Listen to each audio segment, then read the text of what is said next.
children are just immortal beings in small bodies. They need to be held responsible like the rest of us. Promise to help get ethics in on this planet and universe, which is the basic purpose of the Sea Org. You need to stop committing these overts. This better not come up in your next session. I promise to accept and fulfill to the utmost of my ability the responsibilities entrusted to me, whatever they may be, and wherever they may carry me in the line of duty.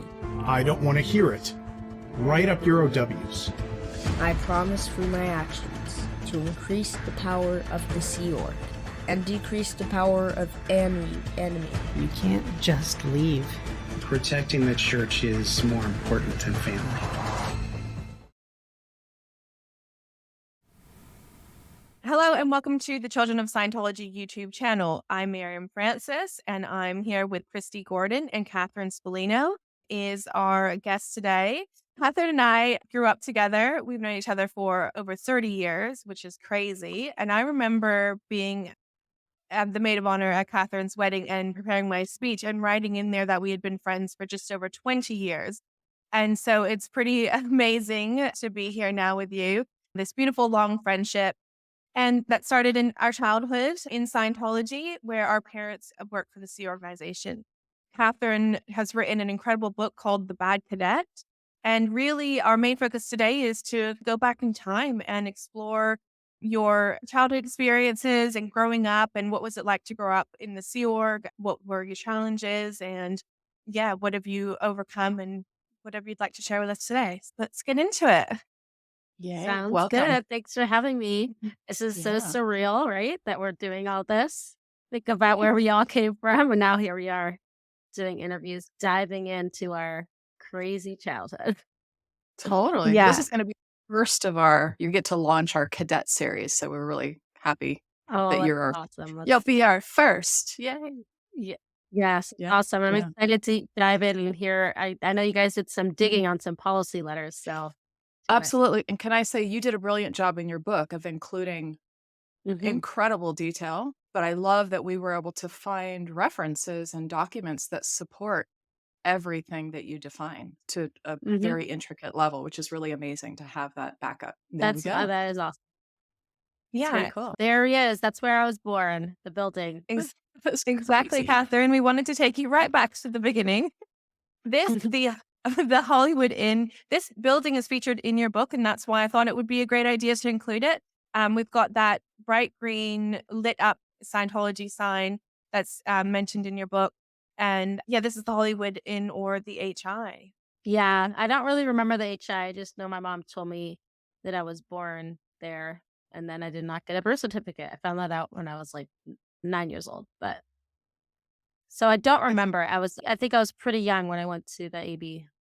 And is that normal? Yeah. Like for children to be born in Scientology buildings? That seems really peculiar. I don't think so. I thought it was strange. I do know, though, one thing that is strange, and we could talk, it's probably not really the time for it, but a lot of my friends all had things that are strange, like birth certificates where their name is not spelled how they thought their name was.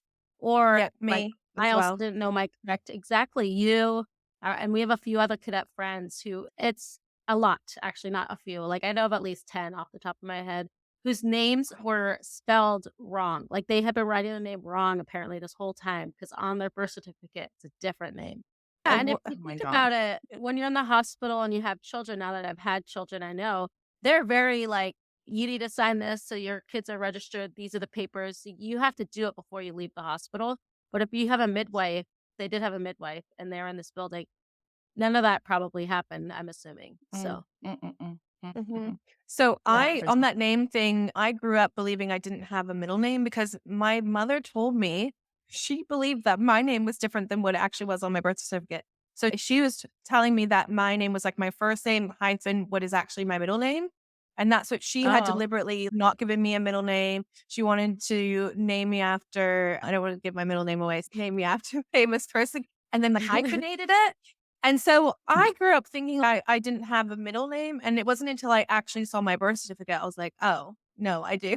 Wow. Oh, Exactly. Wow. It's so wild. It's That's so funny. strange. Yeah. So what we did is we pulled some references that were in line with your time period that you were in the Cadet Org. So this one is 1993. Now I should say And then from the 19. HI, you would have, yeah, and it's going to be difficult. We'll read some bits and pieces out, but I will say that from the HI building, you would have been, your early days would have been in the CEO, which was right next to the Celebrity Center. And then on from that, see, I met you, I was 7 and you would have been 6. And that's when I met you at Yes. the AB/ATA. But Mhm. you would have already been in the CEO, yeah, for all that time, Can obviously. I say that the CEO was Cadet Estates Org, which was Yes. more of an overarching, so not just the Cadet Org, but they put basically the nursery and daycare situation combined with the Cadet Org, right? That was the CEO. The CEO started after I left, I think. It was the Cadet Org when I was there. But that's the place where they had like the big plastic things that made squares and you climbed through them. You know what I mean with the holes? They're like Oh my gosh, square, that another takes me square, another square, back. another square, another square. And you climb in, and I was like the only thing that I remember that was like actually like a playground area, and then there was mats to No, do, like gymnastics. Catherine, I want Like to say on that was, asphalt. yeah, so that play equipment, I got a Yeah. flashback. I want to say that was maybe not the CEO. It might have been at like the West Covina. Oh, weird. I was not at the West Covina unless I was. No, because West Covina was for the older kids, remember? So there was a Okay, well, I moment was at at West the CEO Covina.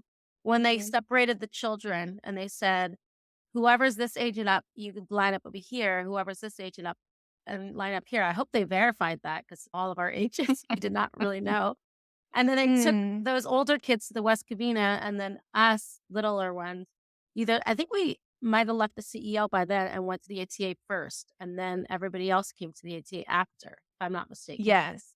So all Mm. of us young kids, so I arrived at CEO at 1990. All of us little kids were all at the CEO, which was basically like a nursery. It was like, it was pre-primary age children, from babies Yeah. to toddlers to a mixture. So this is 1993. By this stage, we are definitely at the ATA/AB for our age. Yeah. Yeah. So we were just going to just read a few things there. But yeah, so to give some history there, it says, and this is based around the school schedule. One of the things I wanted to point out is that it says all parents. So you'll see on a lot of these references, the parents in this upper left-hand corner is like where they issued it to. That's who they published it to. Often these references went out to the parents to keep them informed of what's going on with the kids. And the parents kept them. And so some of these documents are actually from parents, particularly one set of parents of the kids, some kids that we grew up with, Catherine. So Oh, this, yeah. wow. Most That's of really these. cool. Most of these were squirreled out Yeah. by them. They took them when they left, which is awesome. They would have Nice. kept a file. Yeah. Yeah, they would have kept a folder in their room. This parent, I've been to their room at the AB because I was friends with their child. So anyways, it's fun.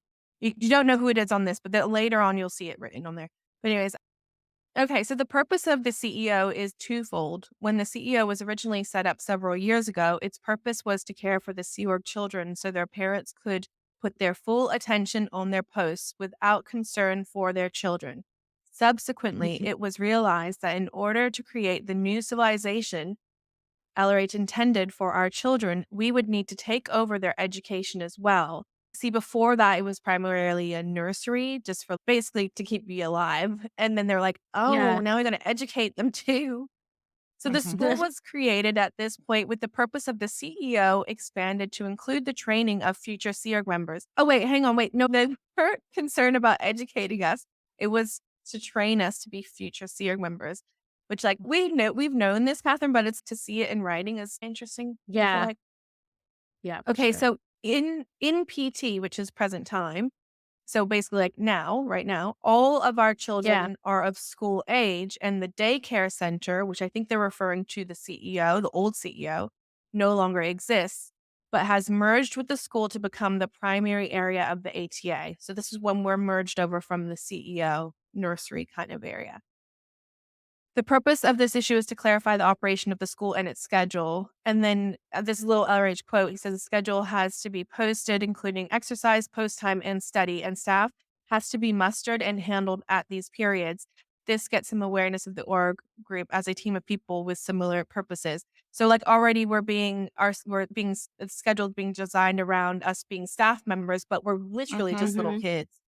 Mhm. So it goes on to detail the schedule, but it's funny because reading this, it's actually really lines up with what's in your book too. Mhm. But yeah, it shows like the breakfast schedule and roll call, and then you go to the ATA and you get your meal and stuff like that. But we won't stay on this one for too long, but I just thought that was a really interesting one. Yeah, for sure. It is interesting. And you know what is interesting is the recurring theme that you've just already mentioned, that it wasn't about caring for children. It was about PR. It was about posts and production and keeping everything organized and in line, and even legal requirements that could be inspected, basically. But you don't hear Yeah. a lot of And not distract the parents, that too. not distract the parents and turn the children Mhm. into assets. There's just no Mhm. love in any of this. And as you read Yeah. through a lot of them, you really step back and see this common thread throughout. It's Mhm. really sad. It's so sad. Yeah, it is sad. Yeah. Anyway. Yeah, it goes on to say here, this is your child's org schedule, which he needs to follow, and is one of the very first Sea Org basics that we work to instill in our students. And like 1993, yeah, we're just all a bunch of little kids. So, anyways, that's just, Yeah. yeah. This, do Oh, you remember it's this building, beautiful. Catherine? Yeah, of course. It's so funny. Is it still there? It's gotta be. It was really It's old still though. It's there. kind of decrepit and stuff. I wonder Yeah, if it's they've had still there. to It's a remodel Sea it. Org. It's still a Sea Still Org there? building. Oh wow. Mhm. Yep. Yeah. Mhm. I've seen some footage and they've redone the lobby and stuff like that. But yeah, Mhm. so from this building, we would then walk over to the ATA each day, Mhm. do our schooling at the ATA and then walk back to the AB.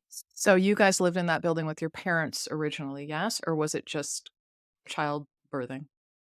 Was it? In my book, I'll describe the first in that chapter where I talk about the ATA, like a Mm. typical day of a 6-year-old, and I Mm. live in a dorm with Okay. about 13 other children, and my mom is not my mom. I have a dorm mom who lives with Mhm. me, and then ironically, of course, my mom is a dorm mom to other smaller children, so she's not with me, and I would only see her on the weekends. And that's what I remember from when I was 6. I think when we were babies, we might have stayed with them, with parents. I don't know though. They might have just Okay. been in like the nursery and then they got picked up, spent the night, dropped off. But I know by Right. 6 years old, as a fact, I did not live with You my were in a parents. dorm. That's so interesting. Yeah. Also, too, this thing from Child Dianetics where they talk about how parents and children can restimulate each other. And so I just wonder if they picked dorm moms for other children, and it would make sense that she would have you're her child if she's working in that area. But based on L. Ron Hubbard, I can see that he might actually direct them away from being the dorm mom to Hmm. their own kids. It's weird. Anyways. Yeah, very weird. So interestingly, so Catherine's mom she looked after the little ones at the CEO as well prior to this. And so, yeah, she would have looked after you, but primarily had her own like she always had her Yeah. own post of what to look after, of who to And I look after, I considered guess who to myself prioritize. lucky. In my book, you see this. I'm just like, oh, I get to see my mom at least. My other friends can't. I give a I remember. High five. And You were that's so like excited big about part it. It of was so it. sweet. Yeah, Sweet. because that's all I Catherine, know. Yeah. Yeah. absolutely. Catherine, can you describe like where your dorm would be in this building and like where in relation to where your parents' room was, just so we get an idea? Yeah. So if you walked in through there's like double glass doors. If you go up the steps, you can't really tell that there's steps there, but there are. And then you would go across the lobby to the right. And my dorm was right there. It was 101. And then to get to my parents' room, it would change a lot, but sometimes it was on the second floor. And there's like wings. You can't tell this building, right? It's like one building, and then behind it, it's like a whole leather wing because there was that pool that wasn't Yes. working. So they were Mhm. normally in that second part of the building, like in either the second floor, I think once they were on the third floor. They got moved a lot and always into a worse room. I think as the CR expanded, they made the rooms smaller and smaller. So they used to have a 2-bedroom apartment, which was like a palace. Wow. Me and my brothers and my sister had bunk beds to share. And then, because there's 4 of us, so 2 per bed. and that was high living, and my parents lived in the living room, basically in a king size bed, and then we shared a kitchenette with another Sea Org couple that didn't have kids. That was for a short period. Next time, randomly, they were just in a 1-room place, and they had a couch and like a big bed. And then by the time I was at the ranch, they just had a tiny room, like a walk-in closet, could barely cram in all of their worldly belongings. So they have not much stuff, of course. So then when I would come down from the ranch for what was called missions, which is when you would do work for the Sea Org, I would be like, "Can I spend the night?" And I would just sleep in their bed with them. And I was like 10, 11. And I don't think my brothers ever did that. Probably wouldn't occur to them. That would be, I don't know. They're older. But I did that until I was like 10 or 11. And then I think it stopped. And then I was in the Sea Org by 14. I was on EPF. Yeah. Wow. You were in a closet of your own. Yeah, that's great. Yes. And then I was in dorms with other girls, walking through hallways with their towels on. Remember, Mirriam? Oh, yeah. All right, we're going to get to all of that. Men. These giant communal bathrooms. I remember that. Yeah, and we thought it was back normal days. to walk around in a towel, like, to get to the shower. And It then be like was. adult men. And I was 14 or 15. Yeah. Yeah, and we were going up. It's just a body. Yeah, sorry. It's just a body. Exactly. It's just Oh, a body. 100%, Christy. Yeah, Just a 100%. body. And yeah, exactly. So we would go up like 6 flights of stairs. You'd either go in the elevator or go up the stairs. And so you'd just cram into an elevator, and there's a bunch of us girls just literally just with the towel wrapped around us, and very strange. Our little caddy. A little shower caddy. Shower caddy. Clear. That's right. Hopefully flip-flops so you don't get the athlete's foot like we did. Have the flip-flops. Yeah. Oh my gosh. Okay, can I just tell you guys something really gross? Because, okay, I got a flashback recently. I had a memory, like in the Sea Org, there was this thing like called like a body problem. If someone had a body problem, it was like something that was like gross or whatever. Something, a medical probably that they hadn't gone handled because they were not looking after themselves. Anyways, my mother, because I was listening to Mark and Claire, Matt, and Amy did a really great live where they were going over things that are common things Sea Org members do. Anyways, one of the things was that they would just wear the same pair of shoes all the time, and they're just in them nearly 24/7, just running around. My mom, when she would come home to the Wilcox, I remember this, I would live at the AB, but then I would go to the Wilcox, and then every once in a while she'd show up overnight from Gold. And she used to peel strips of skin off her feet. I don't know gross. I know, I'm sorry, guys, but I was like totally remembered it. No, it went on for years. Every time she would visit in the morning, she would sit there and lit strips of skin. I'm talking like strips. Anyways, I don't know what that was, but it went on for years I and think years. she just had really dry skin. What? Calloused. Because if she's doing it without pain, it was just like dead skin. Oh, yeah, it was just dead skin. She needed a But it was good something- pedicure. That's what she needed. Yeah, damn. It was like If thick only. strip. Yeah, She no, like it a was dead pumice skin. pound. Yeah. Yeah. Oh, but Oh, man. that's sad because, of course, like she's just always on her feet all the time, or just Soaked always out, in her soaked out. shoes, and Yeah. All that dead so skin. sad. Sorry about that, Yeah. guys. No, it was a good little tidbit. It's a tidbit into the No, life that's a of our funny family. memory. Body problems. Body problems. I'm going to start saying that again. Body problems. It's not in my book, but my dad has diabetes and he has a sore Yeah. on his leg. And I remember watching him take care of it. It was like, it's pretty gruesome. And it never healed. I don't know if that's like normal. I should probably look that up. But it would always be there, Diabetes. smaller or bigger. Yeah. But he had diabetes, but love you, Dad. But gosh, you got to lay off the ice cream. He would eat the ice cream almost. It was always, I guess maybe it was his like Friday reward, maybe the one time. Or a Saturday night, whatever the night was, I would get to stay with them. He had Haagen-Dazs and like a big bag of Lay's potato chips. Devour them. And Jason. But do you know, they call it havingness in Scientology, which basically means having something that is good, that feels good to you. And like in the They Sea don't Org, have like, a lot of things. what is your havingness? Like smoking? Oh gosh, Smoking? everybody smokes. Coffee, caffeine, you can have those things. You can't drink. You can't mostly have time off. So I can see having some sugar would be happy in your mouth and maybe not happy Oh in your gosh, body. for But sure. I think there were a lot of people who ate a lot of sugar in the Sea Org. yeah, yeah. In Well, fact, we saw Pete- an issue recently that was a Mary Sue Hubbard, and she's basically telling people what they should or shouldn't eat in like an early Oods from the Apollo. We're talking Yeah. about carbs and sugar and stuff like that. Anyways, but then there was an issue later, I think issued directly by Ron, and it was like an ethics order telling these people would no longer be allowed to eat carbohydrates or any sugar or whatever. And what I got the inference was that they were overweight and that he was Oh, okay. putting them on a formal diet because Yeah. it was unattractive. They had a body problem of obesity. Yeah. Anyways, it's just bizarre how Which then he became controlled things can obese, be. so that's ironic, right? Exactly. He has a You know, lot of nerve, doesn't he? and he was so unattractive too. I don't want to be shallow, but he didn't look well taken care of. His teeth were disgusting, like crooked and yellow and pockmarked face. Anyway, it's just really we shouldn't be pointing out other people's body issues. I totally agree. I know. And Anyway. also it's such a it's a dehumanized way of talking about it, isn't it? Like using it like that. There's no compassion. It's awful. Yeah. And so little medical care. And these things would go on for years and years. And in fact, we know, Catherine, what's recently come out with your dad. We know there's been some information about his condition, right? That's on, can we say that? Or He has diabetes, so I don't know if anything's really changed. I think that he's old. the sore and in when you have the sore in his diabetes- leg. I meant to say the sore in Yeah. his leg was mentioned as still ongoing. Yeah, And so and this I'm is not 30 surprised. years. Yeah. Yeah, Yeah, it's so hard. And if you're not taking awful. care of yourself, then it's only gonna stay, right? Yeah.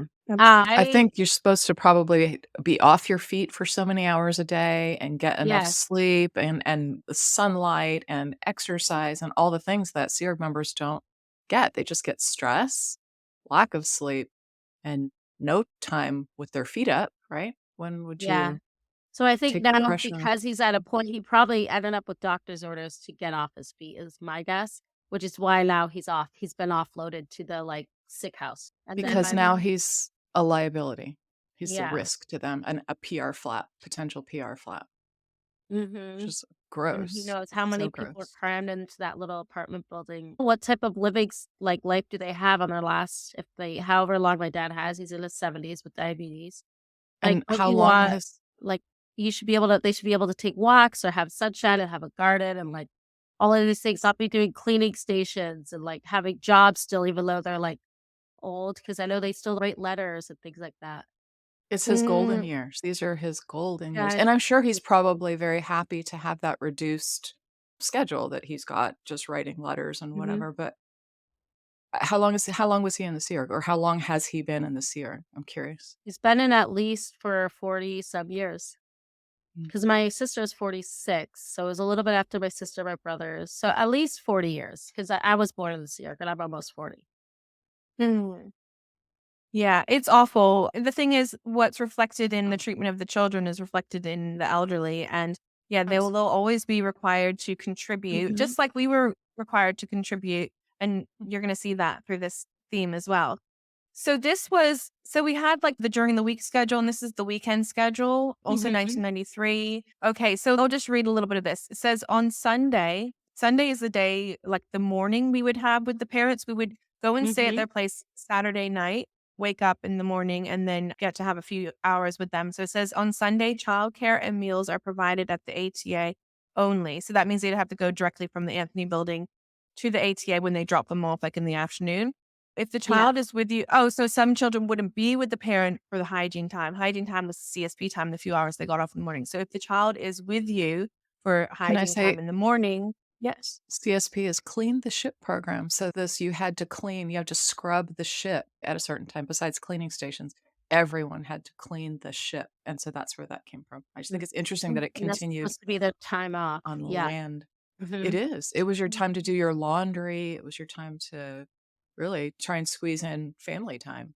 Really. Yeah. Mhm. And it While says if doing the laundry. child, yeah, absolutely. So if the child is with you for hygiene time in the morning, he or she needs to be brought to the ATA before you go on post. And then in capitalized, it says no child is to be left in any room at any time without proper adult supervision. And they had to keep saying this because this would happen all the time. And I remember our dad, yeah. after CSP time, he would leave us at the Wilcox. We're in the middle of Hollywood. And we would stay there for a few hours until we'd catch the bus into the ATA or the AB. And so what we would do is we would be doing his laundry and I would be ironing his clothes. And I remember doing that at 8 years old and being like, I don't really know how to iron. Yeah. But so he would head off to the CC, like the Celebrity Center, to go and get to his muster at noon, I think it was, because I think they would have lunch there. And then we would just hang around the Wilcox. So they had to keep reminding parents, don't leave your children just all around Hollywood on their own. It's Oh, just and so then another interesting thing. to read about them instructing how to live as a family, and these are the family rules. You know how as your own family, you have your own rules. This is how our family is. But it's this random person instructing all of these parents, this is what you do with your children. And it's based on more of these distractions on post. This could cause a flap if your kids are alone. Not take care of your kids and have fun with them. It was such an Yeah. incredible push, pull, and fight between productivity and legal requirements and don't let the kids distract you, but you better take care of them, but you better not cross order them. You better not, like, they're not yours, they're ours, Yeah. except when it comes to the law, then you're fully responsible. So you better take care of them, but get on post and you better get your stats up. And so, like, how can you do all of those things at one time? It's just not possible. So you're talking about kids being left in rooms alone.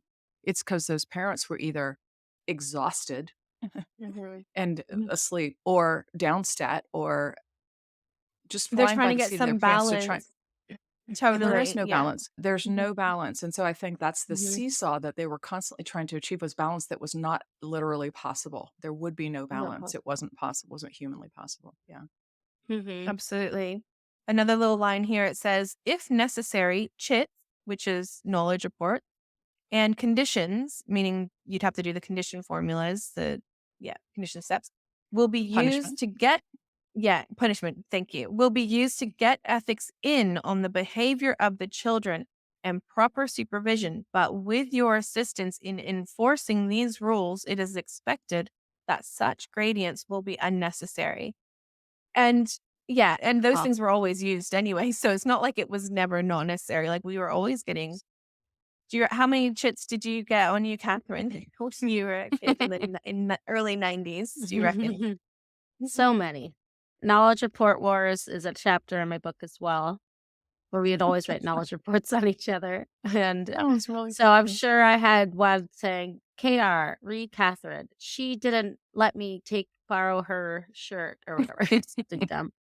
But the adults would write KRs too. Hey, Mirriam, she didn't put away her course materials. And this is the second time I've asked her this. Just all these written notices over and over. And probably Catherine, why were we? And why were we writing chits on each other? KRs, knowledge reports. we had Us kids. like, why were we doing it? We had knowledge report wars. So if like I was mad at Mirriam, I would get me and my friends to write knowledge reports on Mirriam and make up stuff. And then Mirriam would be doing the same on me. And then I just assumed With me and my friend. My friends and I. I'm like, I hope we they would write a just whole bunch. threw all those KRs away, but I have no clue. Because nothing would really happen. I wouldn't get any ramifications from those KR barrages, I don't think. But So if you didn't- did have out ethics indicators, you would end up either doing amends projects and assigned lower conditions. So if you had other things, down stats, other reports, if you had PIs. Exactly, all of this. Like, Yeah. so you weren't listening to teachers, and like there was reports of like mouths being washed out with soap. It never happened to me. I think with my mom being a teacher there, I might have had some little bit of a bubble around me, or I just don't remember. But I literally don't remember, so I'm not going to say it happened if I don't remember it. And I saw it spankings, I think, happen. would happen. Yeah. So there was definitely punishment corporal that was punishment. corporal punishment. And I think I in was the just gonna- 80s, I don't know if it's like more common, but it was definitely used at the ATA.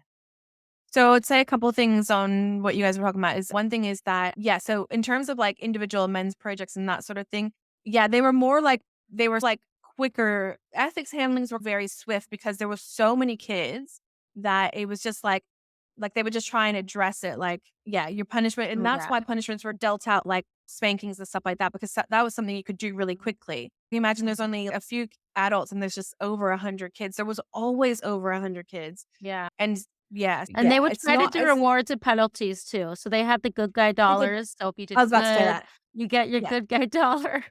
And they I've had like a never little heard of that. store and you'd buy stuff. Oh my gosh. I That's wish I had cool. it in my Mhm. book. I don't think I mentioned good guy dollars, but we like That's saved too them. nice. Yeah, it was like they Yeah. made fake dollar bills. And then you could Mhm. put like a happy face on it. And then you could buy stuff like Sorbies, which is like a sugarless sugar candy or like other little like prizes. So that was to motivate the kids to behave, Positive you know. motivation. Yeah. Yeah. Yeah, And yeah. Go Did you ahead. have a so, because child's Ellen, RPF at the time? Do you know? I don't think we had it at the ATA, okay, so we right? had a governess Mhm. group. We had a governess group Oh, at the the governess ATA. group, that would Mhm. be like the Oh, Yeah. that was all the naughty Yeah. kids. So they were with the yeah. S- But was that the so that ATA was or the CEO? They had one at the ATA. It was in the trailer. When the Okay. trailer was there for a period of Oh, yeah. time, they had a governess group. Mhm. And so, you know how things always like evolve and change and shift and whatever. Yeah. But I was going to answer your earlier question. Yes, all of those knowledge reports, those chits, they were kept as legitimate in your ethics folder. And I know that because when I was 8, see, my mother was trying to get us to go to the Int Ranch. She was at Gold. And she gave me I think she was particularly concerned with me because my ethics folder was very thick.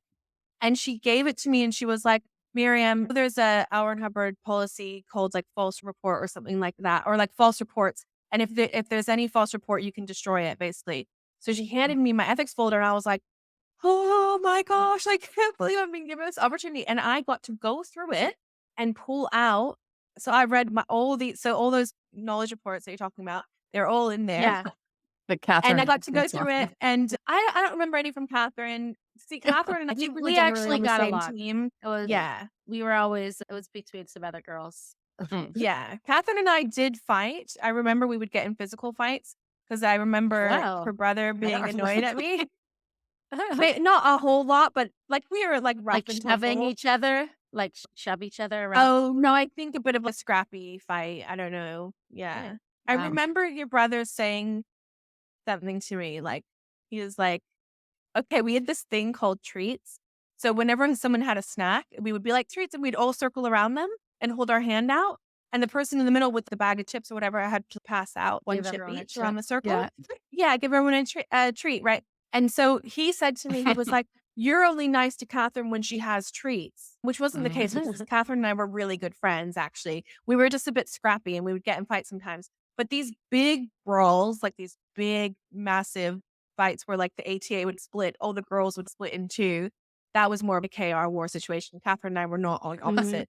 I don't think so. We may have been, but I don't recall us being I don't like, think so. Yeah, we were always Yeah. pretty good. Yeah, That's good. it's Yeah. funny though because I know I'm a physical person and I got scrappy with Jason, my brother. I don't mind. You could keep his name. Okay, so it was But Jason I was talking we- about. Yeah, and we would be, but it was more fun physical, like wrestling. So I could see myself being okay doing that with somebody if I had a disagreement and like trying to one up. But the only emotional, like full fight that I like remember that is in my book is the one that I write about where I'm like spitting and like yelling and like spit flying out of my mouth. So gross. I think that's also why I remember it because I was embarrassed too, you know, and everybody's laughing at me. Oh my gosh. But it's so hard when you're like, and they say, knock off the HGNR, which is human emotion and reaction. So don't have any human emotion and reaction. It's you think back on that, you're like, that is so wild. That's such a funny thing to say to a Can you kid. guys sing your little song? Do you remember your song? We are the What's upset. the song? No, not yeah, that yeah. one. I'll sing No. two. Yes. We are the upsets, the mighty one. JK. Oh, and then which one is it? 'Cause- We have a team. Yeah, Natter, that'll come later. Natter. Oh, Natter. Okay, so we'd say Natter, bitch, bitch, and loan. Who's who's got over its its own. Yeah. We had a That's lot of hilarious. good little chanting ones. Yeah, Oh man. so funny. Okay, so yeah, what I was going to mention on that. So we were talking about the rewards and penalties. So that's actually built on a system. Auer Hubbard said there should be rewards and penalties. And so that was Yeah. incorporated.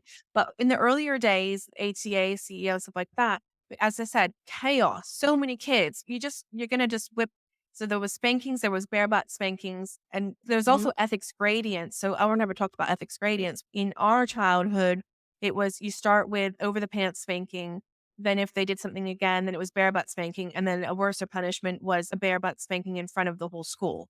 You could get it in front of your class, and then the bigger one was in front of the whole school. And I remember I was either I think it was the West Covina school, which is the one that I went to. Catherine wasn't there, but as you said, they split the ages and whatever. But and I was the youngest, one of the youngest. And anyways, I saw a bare butt spanking in front of the school, and it was horrifying. Oh my Horrifying. gosh. So It's sad. so sad because you think of elementary age kids, like that is so traumatizing.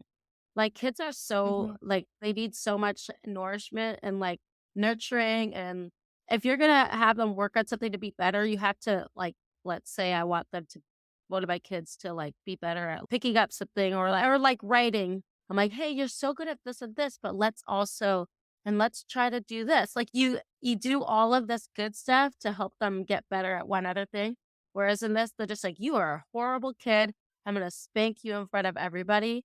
Torture. Yeah, so just thinking about it, I think I was 6 years old. I was between 6, 7, right around there. It was at that time when I was learning to count.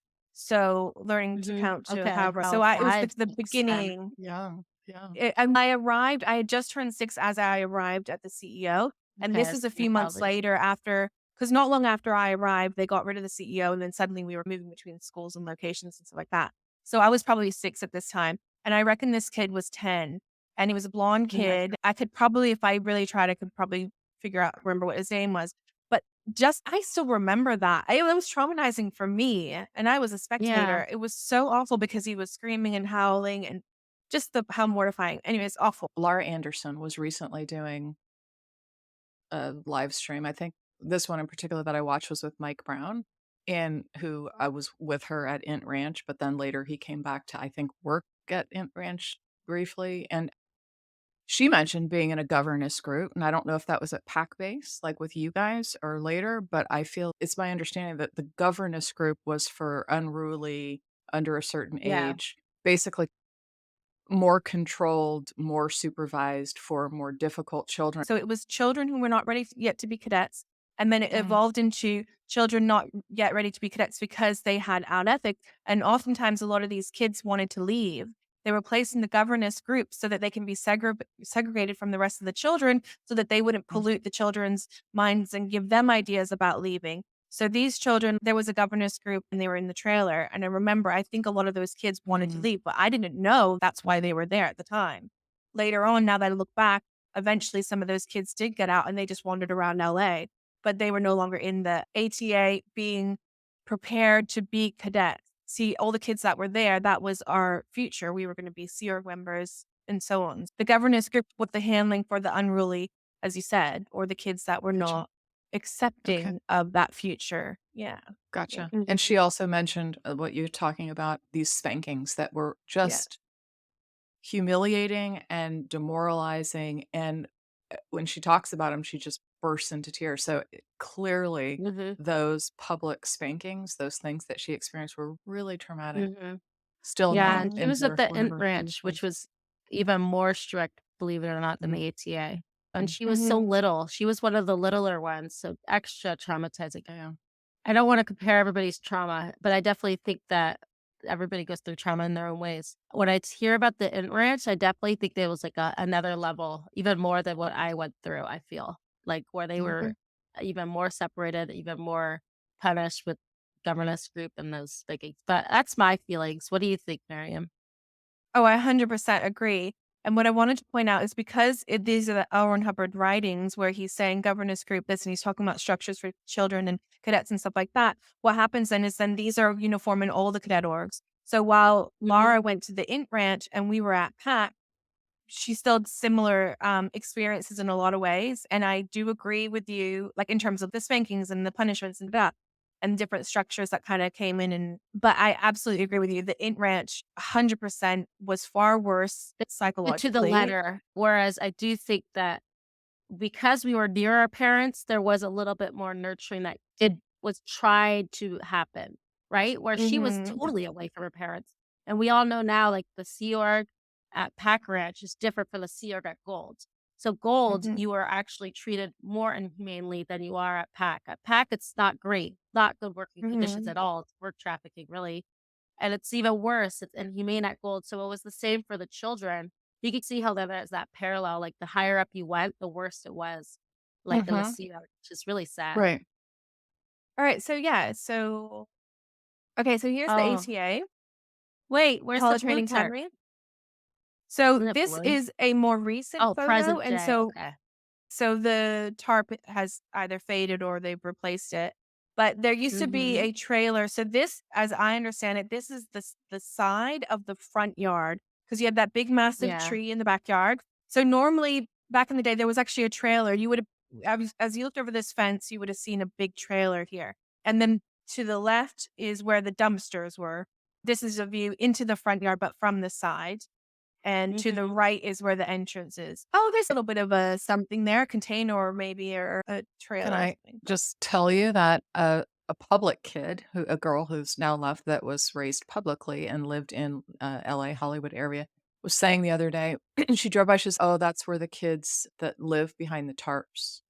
This is the kids that live behind the tarps. It was what they called you guys." And I was just like, Mm-hmm. "Oh no, the kids that live Mm-hmm. behind the tarps."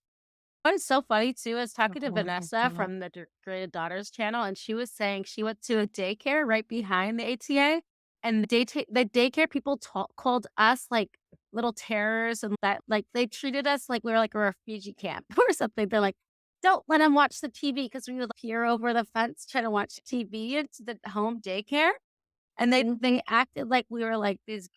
Vanessa said her point of view from the nanny was that we were like these gross little like Little like monster. to watch Oh my TV god. because we couldn't watch TV, and I'm like, but we're future Seared members.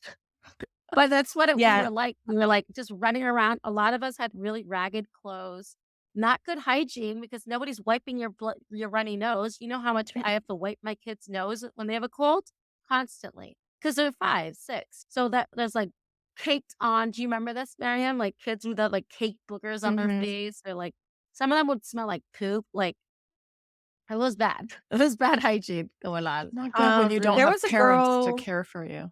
Wow. Yeah. Yeah. Yeah. There was a girl we used to brush her hair for her as well because she didn't know how to brush her hair.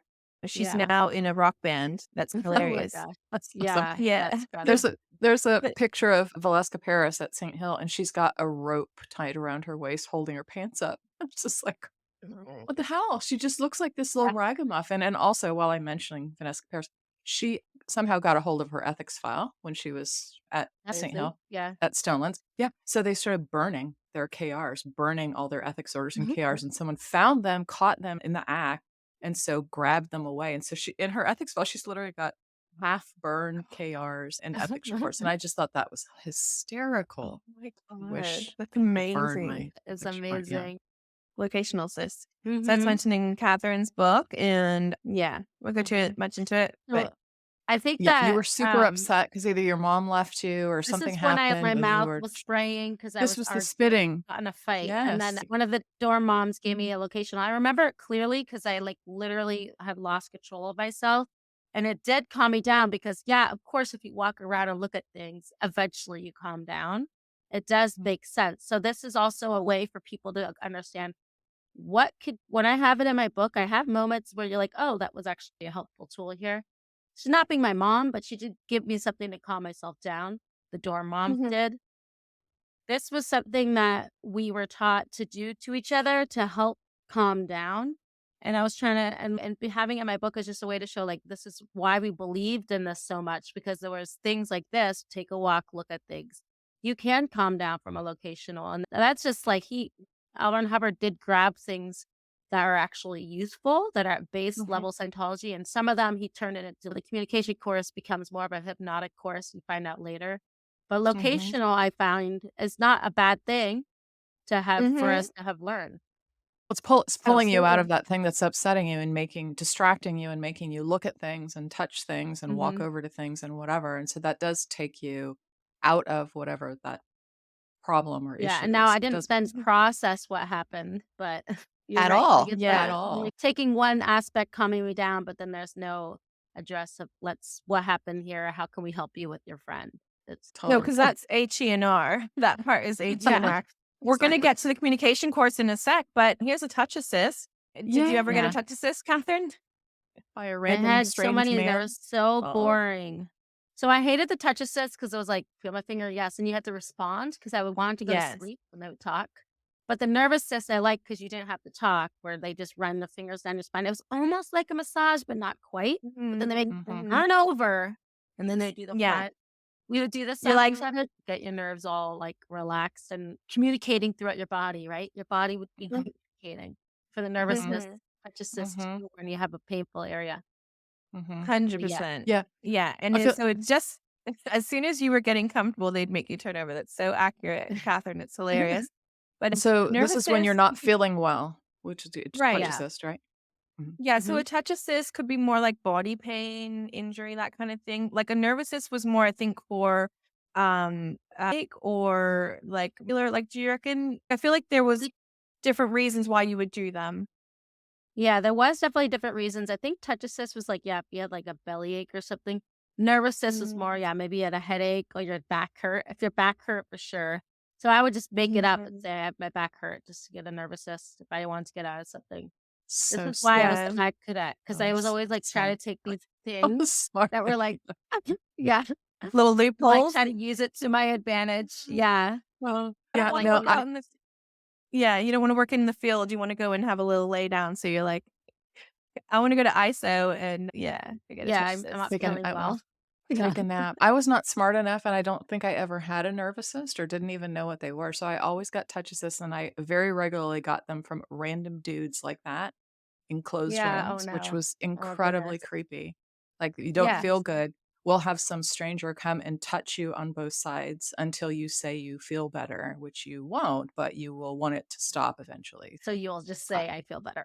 Right. Oh, I feel so much better now. Yeah. Do you remember the found them contact creepy. assist too? If you got hurt, they'd make you touch your elbow. Touch it or- back. So you hit Touch your it elbow back. on something, touch it back over and over till it felt better. And that would just get bored. So it's okay, I'm better. And that's our contact would be like, okay, I'm good. But You didn't I wanna know, do but that. if you cut yourself, you're supposed to touch it back on it's just the last thing I want to do is put those scissors back on my finger. That doesn't seem like a good thing to do.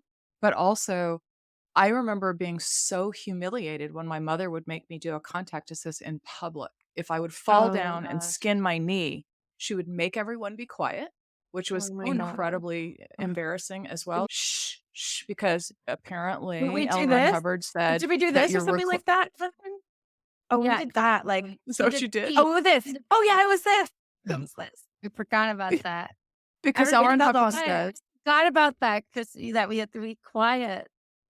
quiet. Because Ellen Hubbard says, when you're injured or unconscious, whichever, your reactive mind starts recording everything that's said, and you'll get this engram. And the things that are said will be things that will stimulate you later. So if someone says, ouch, she should go to the hospital, then every time you hear, ouch, she should go to the hospital, you'll have a pain wherever you were injured. It's just kooky craziness, like whatever. But anyways, I so totally believe fall that. down, you skin your knee, and then your mother tells everyone to shut up Oh my and gosh. stop doing anything, and then makes you put your knee back on the ground and stand up, and put your knee back on the ground and stand up until you say, I feel better now. And you're just mortified. And so, of course, you say, oh, I feel better now. And you're bleeding and you don't feel better now, but you're just, it's so not good. Good picture there, Mirriam. Good job, right. Christi. This is good. Oh, that was I'll Christi, learn how to yeah. leg And, position. So can I just say, I think Catherine said it before, but the command is feel my finger, just in case anyone doesn't know that. Yeah, feel my finger. Feel my And then you go, finger, yeah? Devil. And then they feel say, my finger. thank you. Feel my finger. Yeah. Oh, that's right. It's a question You have mark. to acknowledge. Okay. You have to Yeah, acknowledge. yeah. It's a And question. can I just add to this that the guy I had his wiener turned against me, and it was on my arm, and it was hard, and I was swear to God, and I was so mortified that this hard thing from this guy's How old pants were you? kept leaning against me. 15, so Oh not a my good gosh. age to be. Not a it good was not. age for. I to think be it was my having. last touch assist from Ever. a random dude that I got that had a erection I and was can't leaning believe against me. it. I'm just like, That's the thing that's the worst part. When Oh my people are God. like Yeah. using Scientology and they're like being perverted about it. Or like Right. I've been reading Liz Gale's book, and she writes all this, like how she had to do all these confessionals about she's a teenager, all the stuff she's gone through, and she knows all these SEERG members are reading it. Adult men. Isn't that just so creepy and horrible? And then what we found out later is that the CSs, which are the people that read all the folders and then they like write stuff up. Anyways, a lot of times they were getting in trouble for masturbating over what young people had, or Right. maybe all sorts of people had confessed to in their sessions. I knew it. And that's why in my book I say when Yeah. I'm getting a sex check, they ask me about masturbation and I'm like, I ain't telling you nothing. But I don't say that stuff. I just said, nope. I don't even really know what that is because I was a teenager, but I was like, nope. And I'm like, I know people read these folders. I'm not A giving you this private teenager. information.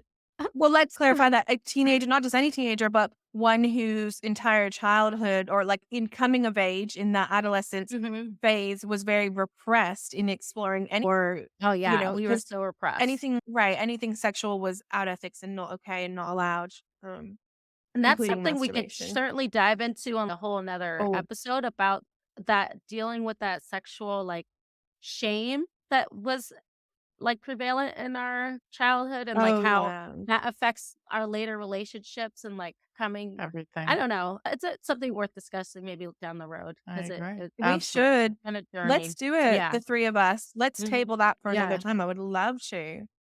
Okay, this is the Mhm. life exhibition. And I popped this in here because it features in your book, but also it was quite a prevalent kind of thing that we were involved in at that particular time in those early 90s.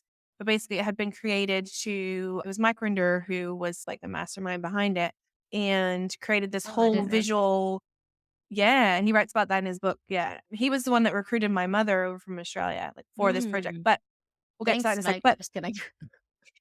thanks for, but you know what? What's so crazy though, I'll just say this quickly, is as awful as the Sea Org and Scientology experience as that was as a kid going through it, my parents were so terrible as parents that like I either way it's gonna be horrifying, to be Yeah. honest. And so Yeah. I'm like, at least I had good friends. At least I met you, Catherine. There's some Yeah. blessings.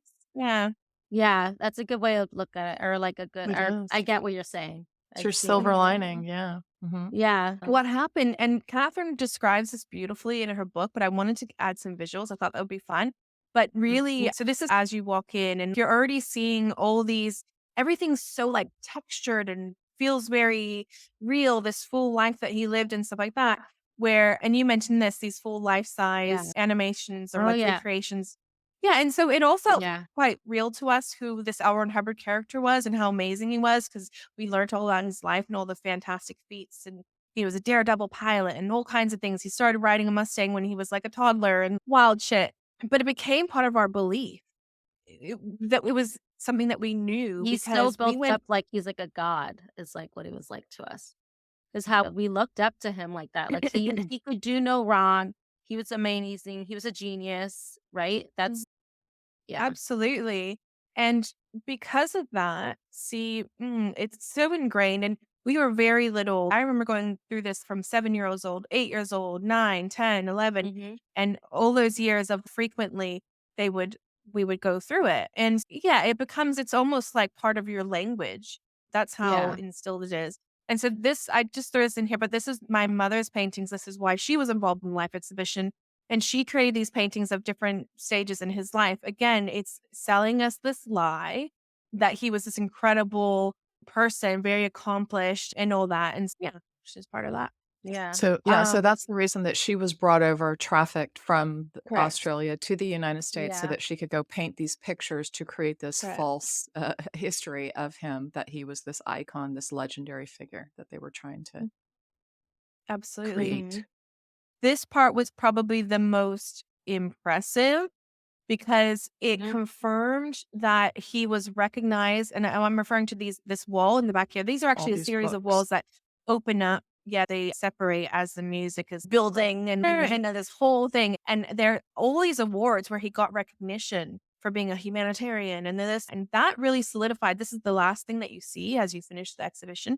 Really solidified. How did you feel, Catherine? Actually, you described this beautifully in your book, but if you want to just add to that, would you like to say anything? That moment when it opens and all the words are going, we're all like looking around, clapping on me and all my friends. Your heart rate goes up a little bit. You're so excited. That's like you getting like more and more indoctrinated to believing like this man is our savior. It's like, Worthy. he's gonna save the world, and we're gonna help save it with him. So Oh. that's like where that indoctrination comes in. Because I was Mhm. like that And was emotion, I could feel it. Like I was so excited. yeah, Uh, I think that's really important. These were like field trips and like the highlight of your whatever. Like this was an It's escape like from we did your this like once a doldrum week. of a whatever. You guys would go and get to do Mhm. this like I outing feel where like you went to these. yeah.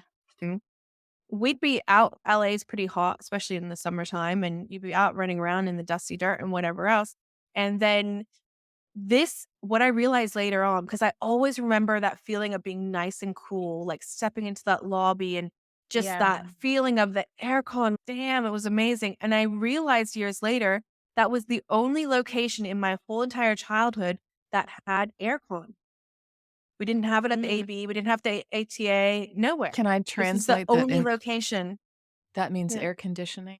Because I don't think most people know aircon. Is Oh, that a sorry. Australian thing? Aircon? Is that what you call it? We Aircon? shorten everything.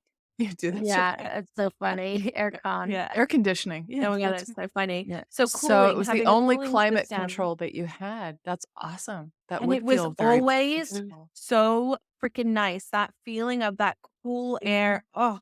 And at this stage, when this is the end of the exhibition, we're all sitting on this carpet on the floor right in front of where the awards are. And just, you just gotta relax for a minute. So this is the comm course, which you referenced in your book. You were upset about something that was happening. I can't remember what it was right off the top of my head, but you were saying, I can't wait until I'm older and I can do the comm course so I can get my emotions under control. And I was like, yes, that is what they were teaching you. That is what you thought was going to happen, that it was going to solve this problem of yours, of your emotions, your negative emotions or whatever. And so it's so interesting. This is a book, or actually I printed it double-sided. Wow. It's that thick. Wow. It's incredibly it's 330 pages or something crazy like that, and then it's got all this crazy imagery in it that's written for children, but basically, it's him taking this adult course and explaining it in child words so that children might wanna do it as well, and I feel like, for me anyways, I think that these drills were for auditors, right? They were to Yeah.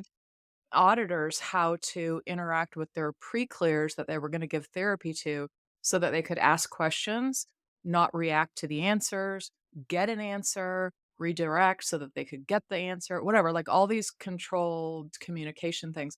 But then they started rolling them out as communication support, and so then children were doing them to learn how to communicate, but it's just bizarre to me that it's control. It's Mhm. anyway, so this It is is that course. very interesting. We just grabbed some snapshots of Yeah. these. It didn't work, everybody. Just so you know, it didn't work. I still had a lot of emotions for me to work. And Couldn't keep here's my the TRs thing. in. Well, here's the thing, guys. This is listen to the language, and this is a child reading this, right? Scientology is a way for people to learn about life. Scientology helps people to understand themselves and other people better. When people learn Scientology and use it, they can become more able to lead happier lives. The last paragraph there says, being able to understand life is something that is useful to anybody, no matter who they are. Scientology helps many people. Scientology can help you too. This was the language that we grew up on because it was always Scientology and help. Well, of Scientology is course the answer. but you're a Yeah. person who wants to help people. And when you do a doubt formula, this do you want to attack, harm, or suppress or help? And it was always the Yeah. help button. And so a child is, I want to help. I'm not a bad guy. I want to help people. Scientology helps people. So then are you going to, you know what I mean? Whose side are you on? There was always this alliance that was required of you to reconfirm and reconfirm all throughout your life. And this belief Yeah. that Scientology could help you too. We believed in it so wholeheartedly. For real. Yeah. This sets up the communication drills and starts to explain how you do them. And of course, they're all in cartoons so that a child would be like, ooh, fun pictures. So But I love this. getting- It says this drill will teach you to be there. There's no talking. This is a silent drill. Sit comfortably in front of your twin. Do not do anything but be there, which is so interesting to the idea of making children sit eyes closed, knee to knee, being Mm-hmm. there. If Mm-hmm. that's not some, I don't know. I mean, just it's a weird kind of beginning of dissociation situation for me. Mhm. And that one wasn't too bad, like being able to just relax and close your eyes. But it was the one where you had to stare at the person in front of you, like, Yeah, with your and eyes, trying to just keep your eyes stare. open. So this one Oh, I teaches you to know. confront. You won't talk. You won't try to be interesting. Different things might happen to you during this drill. It is okay. Keep going. You can be there comfortably and confront. And you're just staring at each other with your eyes And be open, like, not eyes of moving, interest. Yeah. not twitching, not nothing. I You're not hated that supposed to. one. I love the next one though, even though I know it could get out Oh, of you hand. did. Bull bait. Yeah. It was Yeah. just a Be chance there for me and my comfortably. friends to tease each other. Yeah. I think Yeah. if you're doing it kid on kid, it's different. It's And I think fine. it's When when you get you've got grown up with kids, it's really bad, I would say. when you start, yeah, when you start putting children into basically adult courtrooms, it's a little bit different because the rule is you may do anything except for leave your seat or hurt them. And so when you Mhm. have adults doing that, there's so much adult topics, language, touching, things that happen because there's touching. It doesn't say you can't touch, it says you can't leave your chair or hurt them. Mhm. So anyways, I think it's Yeah. funny when it's kid on kid. It's hilarious. You're like, "You look like a frog." Ah, and which is pretty funny. Mhm. Yeah. You'd be Yeah, like, but no, I "Did definitely you agree. It's fart?" yeah, inappropriate. Even for Yeah. adults to bull bait each other, they would say stuff that was inappropriate to each other get a Totally. Mhm. rise, like a man on a Absolutely. woman, or whatever the case could be. Mhm. Mhm. Like you're Yeah, giving so permission for later somebody to generate somebody, basically. Mhm. Mhm. Do you have full Oh, right, permission? exactly. so Whatever later it on took to when get a I was response was good, Mhm. right? It was good. Yeah. That's right. Amongst us, like, younger kids, we're pretty innocent, and we're, like, the stuff that we would tease each other about, and it was funny and being silly and stuff like that. Later on, when we were in the course rooms, like, when I was at ASHO on the technical training, and by this stage, it's pro TRs, so this is the professional TRs, communication drills Yeah. that are required to learn how to be an auditor, and you would hear some wild stuff, and we were very innocent sexually 'cause I was a young teenager by that stage, but I really just did not know a whole lot about having consensual experiences with other people.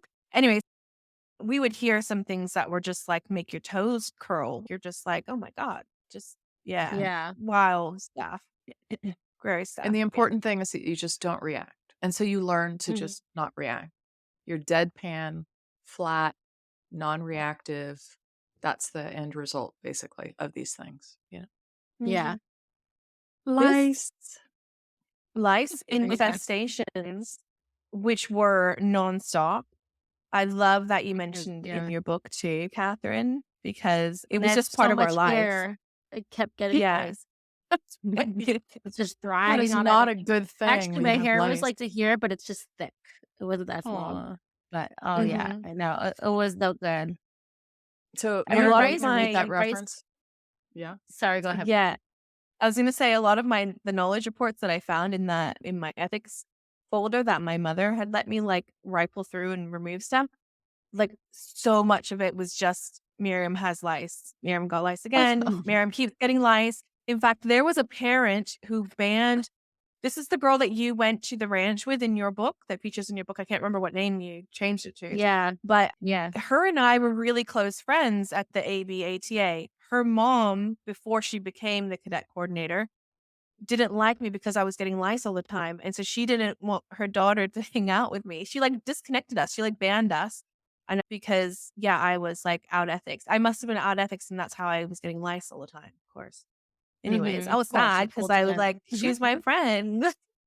And Yeah, Yeah. yeah, that was can sad. we just add Mhm. that a child that is sick regularly or is pulling it because they think you pull in bad things, and so lice is something that you're pulling in. You're a potential Mhm. trouble source, which means you're connected to a Mhm. suppressive person. So there's all this victim shaming and blaming going on all the time, and then people want to dissociate from you. They don't want to be around you because you're contagious. Whatever trouble you have going on, you'll be a trouble source for them as well. And so that's why this parent would think, Miriam's got lice a lot. She's PTS to something because she keeps pulling this in over and over again. So it's so gross. Like, you've got a child that's in this communal That's living so situation neglected. that the hygiene is disgusting, right?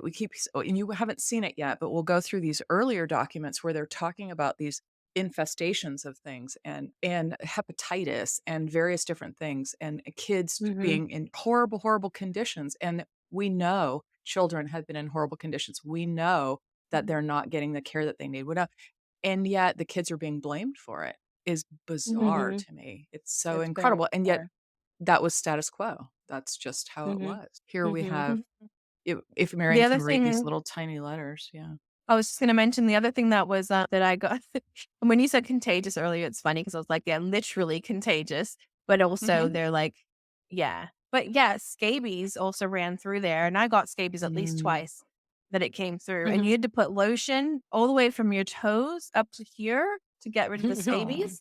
You weren't supposed to put it on your face, probably because it would like have some horrible chemical, but yeah, scabies and so that had happened a couple of times too. And then later on, I turned that around because I was like, oh, no, I get it. The reason why I got lice so much is because I'm like so popular. I have so many friends. It's not because I'm like a piece of shit kid. I like love that it. you figured that out for Yeah. yourself. Yeah. That's good. I'm upset, Which is actually. true. Yeah. Can you read a little? I just love that want me to they're read the yellow blaming. one? Yeah, because they're blaming lice on LA. They're blaming it on Los Angeles. Oh, This is this a was thing that so just happens in Los Angeles. And I was like, sorry, what? This is so funny. Okay, this is 1980, it looks like. As I wasn't even there, and I wasn't even born in 1980, but you just know now from our conversation that this went on for years and years and was nonstop problem.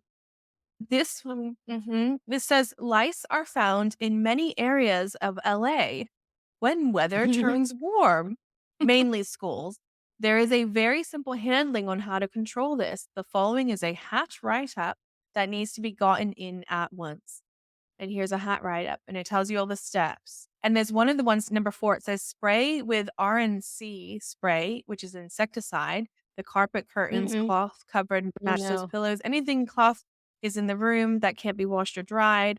Dry clean any clothes. Each person in birthing space needs to have their hair checked. Oh yeah, because you'd always get like a final check as well. And then this is the part that I love. This comic on the right-hand side, this is actually drawn by a kid who was there at the time. The Fountain House, I assume that's the Anthony building that we've been talking about because that was on Fountain, and it shows the bunk beds. And then this kid, he's, hey, want to see something? Do you remember we used to wipe the combs on a wet napkin and we'd be like, look at all the lice. The other net. Yeah, we'd show each other. So he's looked at, so that's exactly what he's doing. He puts it on the thing and he's nice. That's such He a was kid thing to recollecting. do. He's recollecting. He's an artist these days, and he was recollecting his cadet days and what he remembered from. They called it the Fountain. Was the Cadet Org? They called it the Fountain at the time. And this was one of his first memories. One was the bunk beds, and then 2 was that they constantly had lice, and it was just like a regular occurrence. And I think in these other 2 little quotes, you can see that where someone is actually getting COMEV'd or Board of Investigations or whatever because of lice in the CEO or Cadet Org. And then this other one where Dr. Dank, that other people are quite familiar with, the Scientology doctor, was Johnny on the spot. Yeah. Yeah, so Dr. Dank was around in the LA area, like a Scientology doctor. He was the doctor for all the Sea Org members. For so many years. And he was the doctor for all the Sea Org members and the kids and stuff like that. Which, like, I rarely ever saw a doctor. But I remember other kids saying, oh, Dr. Dank, blah, blah, blah. It was very rare that we, actually got taken to a doctor. And they, anyways, so many memories. But I remember they used to just, every once in a while, they would just hustle us all up and just take us to a doctor and run us through. It would be one of those like medical clinics. Yeah, the Angels Medical Center. Yeah. Oh, okay. It was in LA, right? Yeah. On Vermont? That sounds right. And Vermont, a few blocks. Yeah. Yeah, and they used to just put us all through there just to get like a checkup. We did get our vaccinations. I remember getting shots. I was Dude, I surprised. have that issue. I have an issue about a bunch of people getting their vaccinations. Oh, Yeah, that's I good. think they Anyway, had to make sure they were legal in some sort of way. well, I and would the guess way that that it they was a legal describe it, requirement. oh, totally. But Yeah. the way that they describe it was they were very quickly able to bring us up to whatever the legal requirement was. And so that we didn't fail this inspection or whatever, there was no concern for the fact that kids were in harm's way or that children could have suffered at all. It was just really that it was just this PR thing, Hmm. basically, that this was a really quick evolution and someone should be commended because they were able to get this and it was cheap. They were able to do it within the FP. And I was just like, Hmm. but what about are we even talking about the fact that the kids were safe now from having these horrible things? But no, that was not a thing. It was really, Yeah. it was also just, but anyways. So Dr. Denk is saying Well, here that, oh, go ahead. sorry, Christy, I was just going to add to that. It's just asset management is what it Hmm. is. Like, Absolutely. Yeah. now, yeah. Absolutely. That's Hmm. absolutely. That's the perfect Hmm. way to call it. It is asset. So you're being developed into assets and anything to care for you is asset management. Hmm. Really. Yeah. That's very simple. And any to be- cost needs to be justified, like you said in the FP, which is the financial planning. At any Right. cost, if you're going to allocate it, it has to be justified. And are the kids contributing Exactly. enough?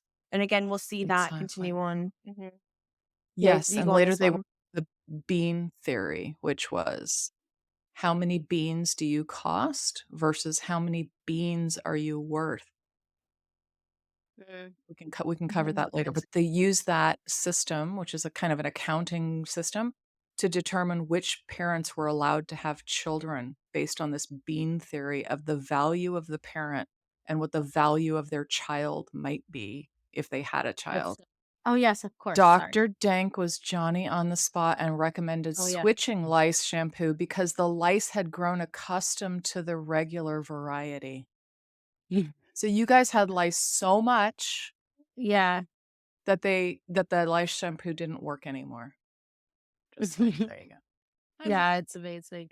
Catherine, thank you so much for joining us today. This has been quite a wild ride. So interesting. I feel like we've gone back in time a bit and took a good hard look at some of the structures that were in place that affected our childhood and shaped our experiences. Again, I wanted to mention The Bad Cadet. And if anyone hasn't read that yet, it is a really great read and also fun to see some of these things and these photos and stuff that of things that take place in her book. Now, this is just really the beginning of Catherine's childhood. We've only just scratched the surface, guys. We have got Mhm. so much to talk about. And to really do And that your justice childhood. And Christie's in a along way. the way. Yeah. Yeah.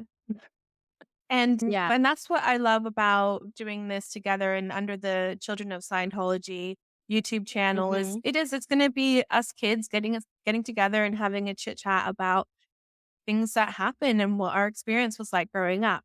So for Catherine's story, we still have so much left to explore and to have a look at. And Catherine, we'd love to have you back another time and we can dive into that a little bit more. Sounds good. Awesome. All right. Mhm. Thank you, everyone, for joining us again and giving us your time and attention. And we hope to see you all very soon.